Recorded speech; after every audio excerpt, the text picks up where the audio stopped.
So what happens where you start acting as a father figure for Gianna, and how does that come to be?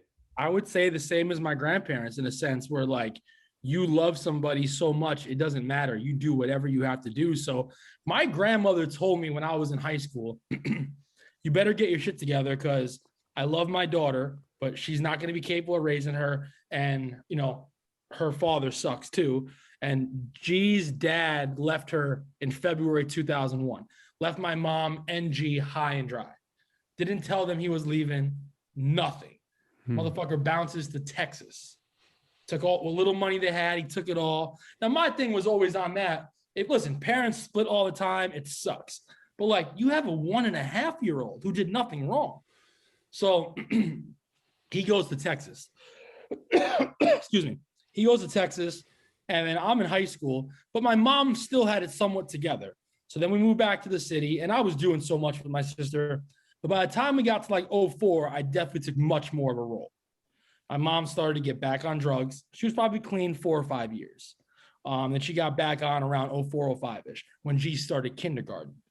And I took a huge role in my sister's life from the second I met her. But around this time, now I'm 20 years old, 21 years old, my big basketball jerseys and baggy jeans. And I'm taking G to their first day of kindergarten. I'm walking her in. I'm picking up every day at school. I'm meeting with the teachers. I don't know what the fuck I'm doing, but I'm doing it because that's what I got to do. You know what I'm saying? This is my sister. I love this. She means the world to me because I was on a bad path when I was a teenager. And when she was born, I wasn't going to be no average brother. I wasn't going to be like, yeah, you talk to somebody like, yeah, my brother, I was hanging out with a friend today, right? And she's like, I have 2 brothers. One's awesome and one kind of sucks. I was never going to be, I was going to be better than any brother to walk the earth, especially given the circumstances. But I never, and when you ask the question, as many people have done, I never thought about it. You just do it. Mm-hmm. Because when I didn't meet her, I didn't meet G till she was 4 months old. When I met her for the first time, like, I got you for life. You never have to worry. You know what I'm saying? And obviously when we met is, when she got sick for the first time, Mm-hmm. So just to stay on that for 1 second, which is like, what types of things meant being an excellent brother in that situation, caring for someone? Before she was sick, like this regular stuff? Yeah. Being present, making sure she's at school every day. If there's a meeting, making sure you're there. Every dance, you're there with her. They used to have like, 3rd, 4th, 5th grade dances. I was there for everyone. I even missed some Nick games. I was there for everything. If there was an event at school, I was there. If she wanted to go out to eat or go to the mall, like always being present in her life for everything. And, anything she wants to do that I can make happen, we're going to do. And then having her in my life, so I brought G to her first nickname when she was 4. Like there was nights I remember being 24, 25, meeting up with some friends for some, dinner and beers at like some local bars, and my sister being 6, 7 years old and her coming. And everybody knew like, hey, this is SG. So there might be 5, 6 of my friends having dinner or having beers, and there's G at 6, 7 years old.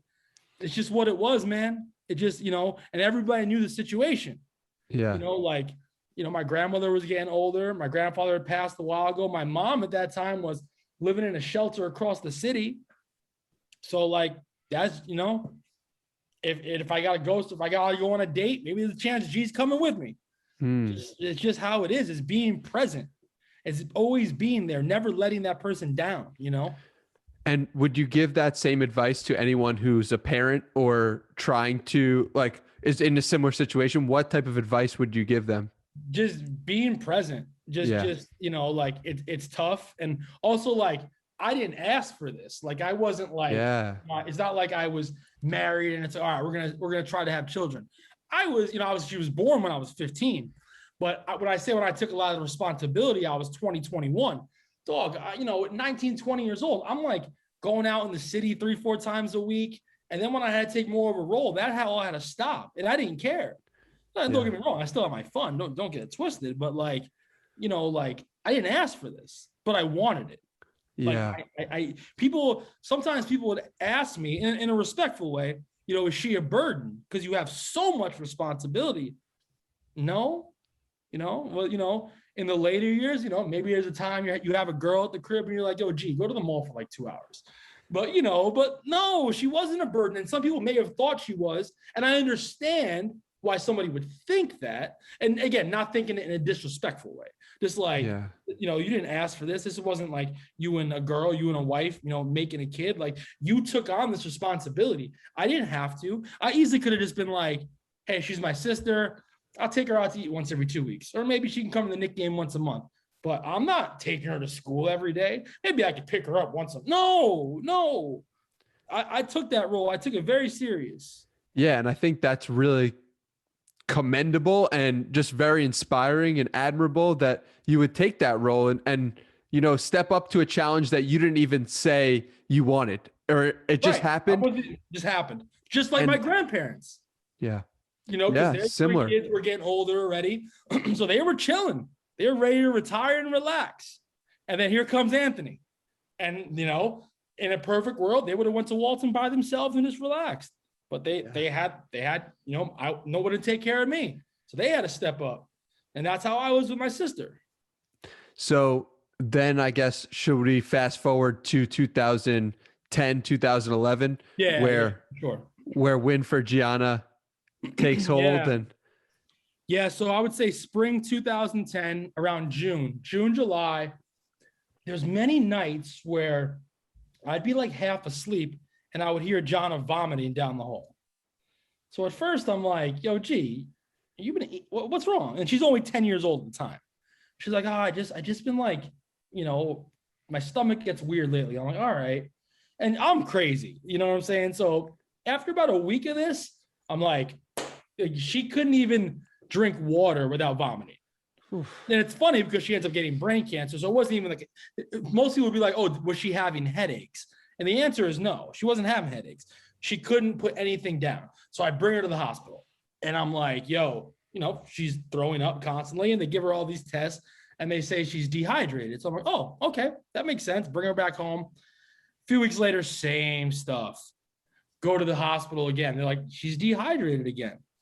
I'm like, okay. I'm like, you sure that's just it? And they're like, yeah, we ran 6,000 tests or whatever. And this is what it is. So second time, I'm like, okay. Now it's right after LeBron signs with Miami. I remember things by basketball stuff. It's the same stuff, but it's worse now. If she even, wets her lip, she's vomiting. It's just so bad. So I bring her to the hospital. I'm like, you're admitting her. She's getting admitted, and you're going to fucking figure out what's wrong with her. She gets admitted on a Wednesday. 3 days go by. They're doing thousands of tests. They even did a pregnancy test, 10 years old on her. Wow. Yeah. And then finally on Saturday morning, mid-July 2010, they said, we have to do an MRI on her brain. She could have brain cancer. And I said, brain cancer? She obviously has a stomach issue. They're like, well, this could trigger, blah, blah, blah. I'm like, all right. And then sure enough, that Saturday night, they find out she has brain cancer. Jacoby Hospital in the Bronx. We get her right into New York Presbyterian, one of the best hospitals in the world.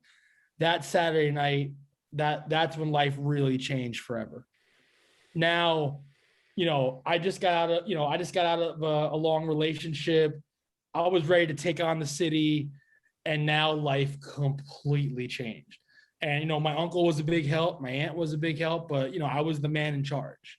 And all of a sudden I go from like just worried about what guests I was going to get on TKB radio to being in meetings with doctors using words I can't even fucking spell, and they're like, she has a rare, a rare brain cancer, but it can be beat if we just do this, that, and this.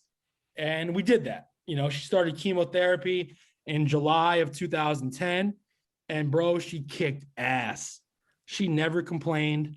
She was incredible. And I attest that to one specific moment. I know you're a big moment guy, and as I am too. So it was only the second or third night she was diagnosed with cancer, right? And I lived at the hospital. I stayed with her 100% of the nights. Some days I'd go out and do my thing, work, this, that. I slept there every single night. So it's only the third or fourth night now. I'm laying on the parents get like a real bed at New York Presbyterian Children's Hospital. And G was like, Aunt, are you up? And I'm like, yeah, what's up? And she's like, I have a question. And I'm like, okay, what's up? And she says, why me? Boy, you talk about the hardest question ever. And within 1 second, I actually came up with maybe one of the best answers of my life. I said, why any of these kids? And she's like, you're right. From that moment on, she went from like, and as a lot of the people say at the hospital now, one of the most scared kids ever to like, yo, if I'm having brain surgery at 12 o'clock, what's for dinner at 6?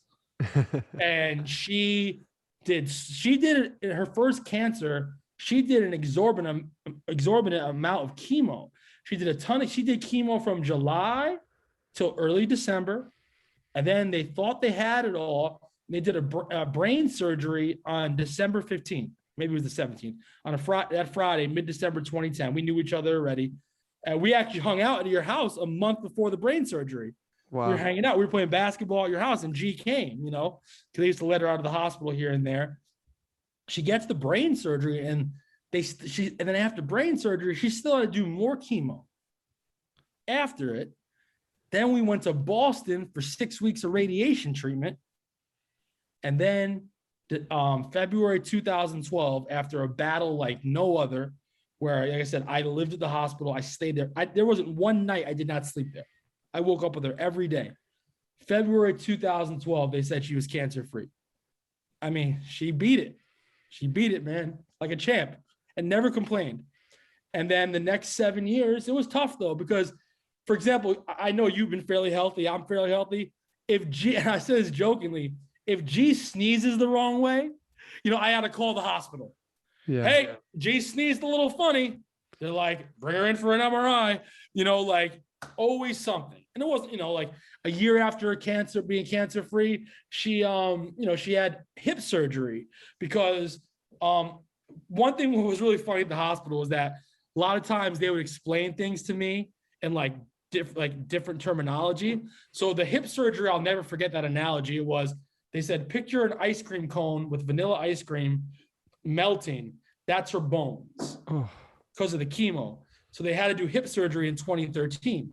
So this kid she could barely walk 2 blocks for the next 6 years, but never complained. There was multiple times where they found different spots, her spine, her brain, and they had to do more tests. Because I'd say she had an MRI 3-4 times a year from 2012 on. By 2017, it was probably 1 a year. But every now and then something would come up. There'd be a spot, there'd be a this, or she'd feel shitty, or, it's always something. But you do what we got to do. Like I said, the sneeze wrong analogy. All right, let's bring you down. But she always conquered everything. And we always every February 13th, 2012, we celebrated being cancer-free. That's a big day. We celebrated for 7 straight years. How did seeing that front row, how did that impact your day to day? How you would approach things? How did it change your perspective on life? It inspired me to be better. It still inspires me to be better. It's not to complain as much. And, I'm probably still need to get better at that. G never complained at all. Even if I had a bad day, she'd be like, Aunt, who cares? And I'm starting to realize that now more. Her and I, we never got in any fights. The only thing we battled about was sometimes she'd have a lot of piles of stuff, and I'm pretty organized, and she was, sometimes organized confusion at home, and I didn't love that. But nothing ever fazed her. Nothing bothered her. She was just she was so happy to be alive. Listen, what were you and I doing at 10? She was at 10 fighting for her life. I sprained my ankle at 12. The world was over because I missed 2 weeks of Saturday morning basketball.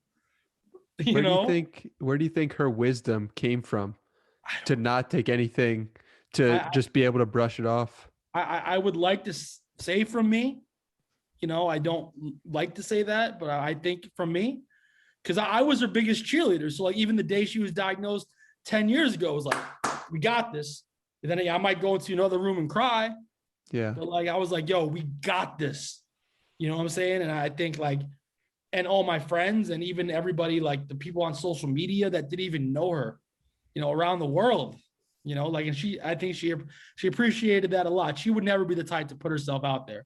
She let me do it. She wanted me to tell the story, but she would never, ever do it. She barely even used social media. She didn't care. Why? Because she cared about living. Like the last few years before she got sick again, and you'll appreciate this as someone younger, right? So she was 17, 18, 19 years old. She used to go to the cancer clinic on Fridays a lot. I would drop her off. And she would go do arts and crafts with kids with cancer. There's no pictures from that. There's no action shots, like of her giving a craft to a kid with no hair. There's no look at me. She just did it. She did it. There's no proof. There's no photos. There's nothing. She never posted about it. She just did it because it made her feel good. And we could all learn from that, even myself.